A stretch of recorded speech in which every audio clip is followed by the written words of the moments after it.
माझे नाव अर्चना संतराम जाधव आहे. माझे मिस्टर कामाला मोहोळकडे जातात, आम्ही इथं राहतो.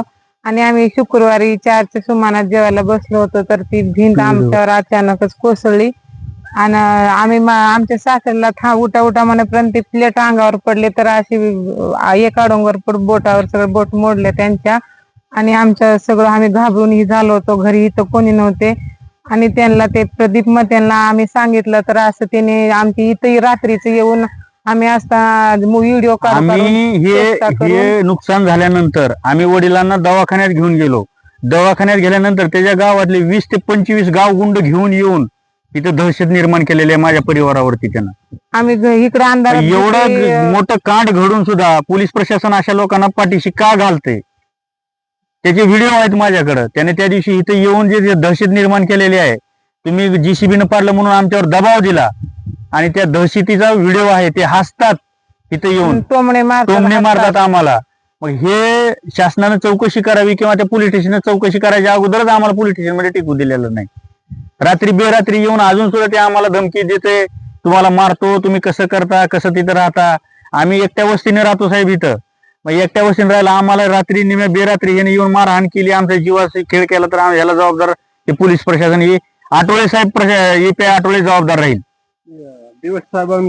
DYSP साहेबांकडे मी गेलो. ह्याने इथून मला हाकलल्यानंतर मी SP ऑफिसला गेलो. SP ऑफिस पूर्णपणे काल बंद होतं. तिथं खोकर मॅडम नव्हत्या, ऍडिशनल साहेब नव्हते.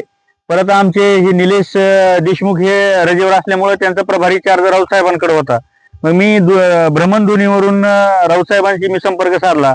राऊत साहेबांना मी माझी व्यथा मांडली, पण राऊत साहेबांनी सुद्धा ह्या आठवले साहेबांना पाठीशी घालण्याचं काम केलेलं आहे. जे आठवले साहेबांची भाषा होती तेच DYSP साहेबांची भाषा आलेली आहे, आणि त्याची सुद्धा रेकॉर्डिंग माझ्याकडे आहे. त्यांनी बोललेलं काय बोललेलं आहे ती, आणि ह्यांची पण रेकॉर्डिंग माझ्याकडे आहे. पुरावे माझ्याकडे भरपूर आहेत.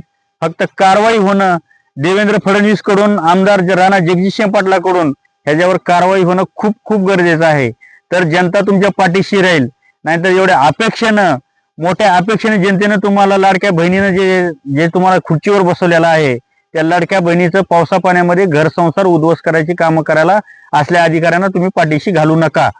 हे गावगुंड लोक आहेत, हे रात्री बेरात्री येऊन आम्हाला धमकी देते तिथं. व्हिडिओ काय करतात, मी माझ्या वडिलांना घेऊन सोलापूर सिव्हिल मध्ये आहे, आणि घरच्यांना येऊन इथं दाब देऊन व्हिडिओ करतात. त्यांनी हसतात, टोमणे मारतात बाया माणसा, लेडीज माणसाला. लाज वाटायला पाहिजे असल्या पोलिसावरती, शोकांती काय योजना दिलेत म्हणून आम्ही बांधकाम चालू केलं. मग ते आम्हाला चांगलं तर करून द्यावं. हे आमची मुलगी जर त्यात काय झालं असतं, एखादं मुलगी जर ओढली नसती, जर मिली असती तर